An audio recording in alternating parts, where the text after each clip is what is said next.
नमस्कार, the wire में आपका स्वागत है। मैं हूं शरद प्रधान और लखनऊ सेंट्रल में आज हम आपको बताएंगे कि क्या कारण है कि मायावती एकदम से प्रधानमंत्री नरेंद्र मोदी पर बरस पड़ी। यह भी हाल की बात है और देश के बहुत ही एक महत्वपूर्ण हिंदी चैनल में बाकायदा लंबा दिखाया गया उसे। अब ताज्जुब की बात यह है कि मायावती पिछले काफ़ी समय से, कुछ वर्षों से आप देख रहे हैं, वो फील्ड पॉलिटिक्स से दूर रह रही हैं, ग्राउंड पॉलिटिक्स से दूर रह रही हैं। कभी उनके स्टेटमेंट्स भी आते हैं तो वो घूम फिर के विपक्षी पार्टीज के खिलाफ ज़्यादा होते हैं बजाय भारतीय जनता पार्टी के। और प्रधानमंत्री नरेंद्र मोदी के खिलाफ तो बोलने का कोई प्रश्न ही नहीं है।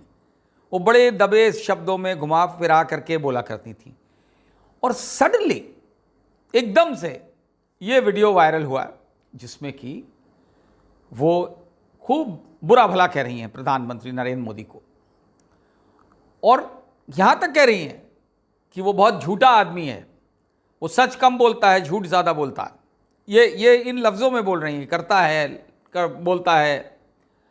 और फिर उसके बाद उन्होंने ये भी कह दिया कि बहुत सांप्रदायिकता का दूसरा नाम भारतीय जनता पार्टी है और भारतीय जनता पार्टी का दूसरा नाम नरेंद्र मोदी।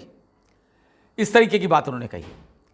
अब वो सारा जिस तरीके से उनका पूरा बोलने का अंदाज है और जिस तरह वो डायरेक्टेड है, उसमें वो झोंके में ये भी बोल गई कि सबको मालूम है कि गोधरा कांड में जो गुजरात में हुआ था उसमें उनका क्या रोल था। अब बताइए, ये तो फैक्चुअली भी इनकरेक्ट हो गया, बिकॉज गोधरा कांड में उल्टा हुआ था।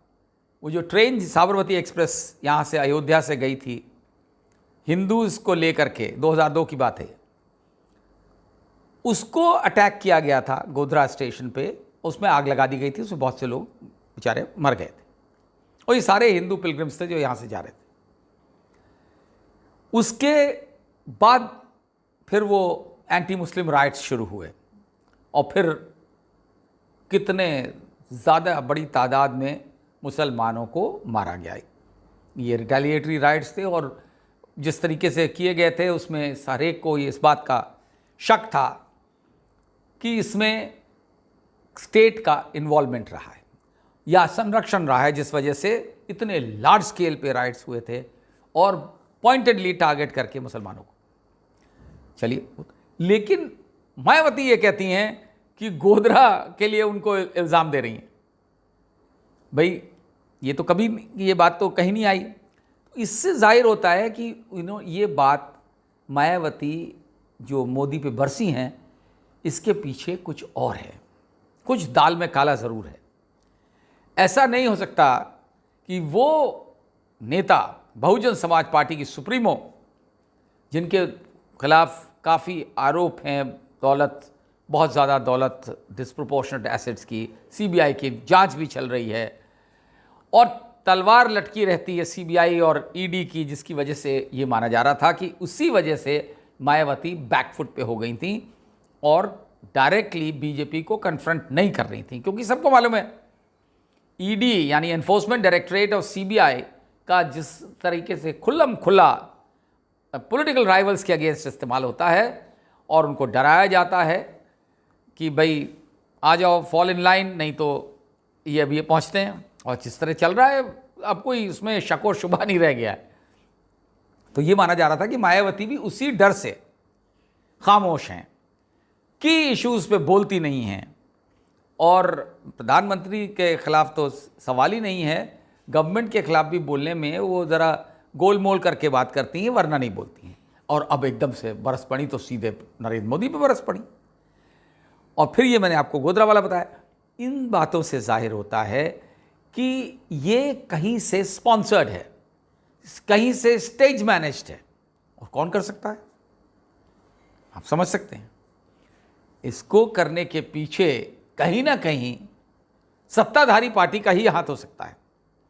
शीर्ष पद पर जो बैठे हुए हैं लोग, उनका हाथ हो सकता है।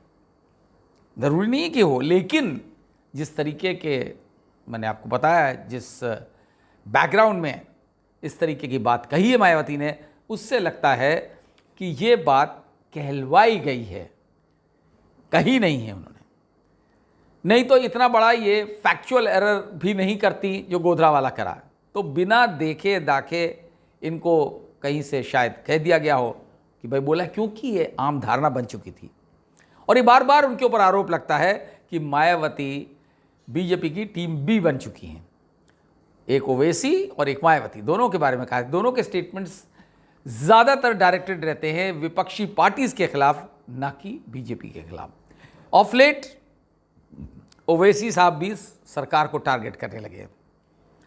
तो ये कोई नई स्ट्रैटेजी दिखती है जिसमें उन्हें बीजेपी के खिलाफ बोलने के लिए कहीं ना कहीं से डायरेक्शंस मिल रहे हैं।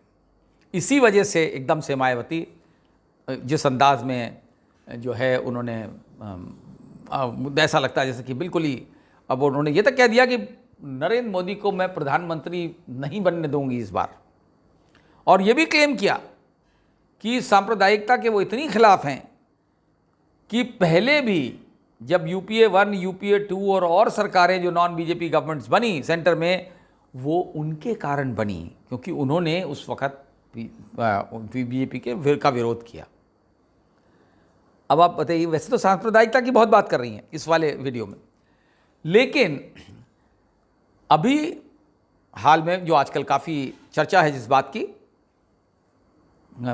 मुश्किल से हफ्ते 10 दिन पहले जो पार्लियामेंट का स्पेशल सेशन था, उसमें बीजेपी के दिल्ली के member of parliament Ramesh Bidhuri ने जिस तरीके से गाली गलौज करी बहुजन समाज पार्टी के एमपी दानिश अली के साथ पार्लियामेंट के फ्लोर पे, जिस गंदी भाषा का प्रयोग किया, बहुत ही ज़्यादा मतलब उनकी धर्म को लेकर के उनके उसको जो कि और ज़्यादा ऑब्जेक्शनेबल है, उस पार्लियामेंट में मोस्ट अनपार्लियामेंट्री लैंग्वेज का इस्तेमाल किया गया और गाली, जिसे गाली की संज्ञा में ही रखा जा सकता है,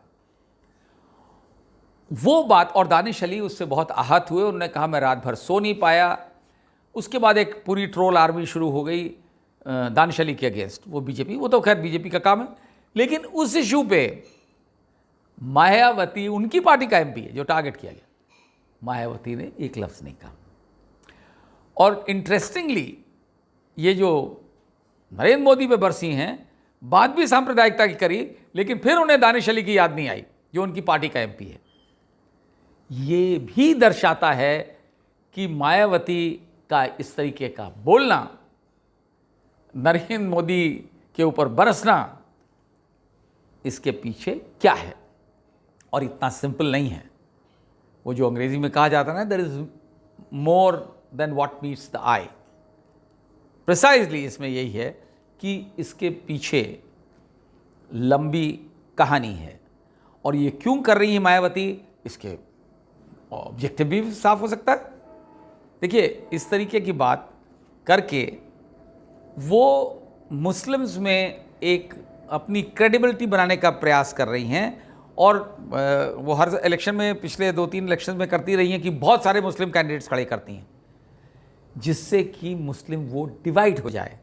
और मुस्लिम वोट जब डिवाइड होता है तो फ़ायदा किसका होता है? भारतीय जनता पार्टी का। तो आज की डेट में भी ये दिख रहा है कि ये उनसे करवाया जा रहा है इस तरीके की बात, जिससे वो नरेंद्र मोदी को भला बुरा कहेंगी।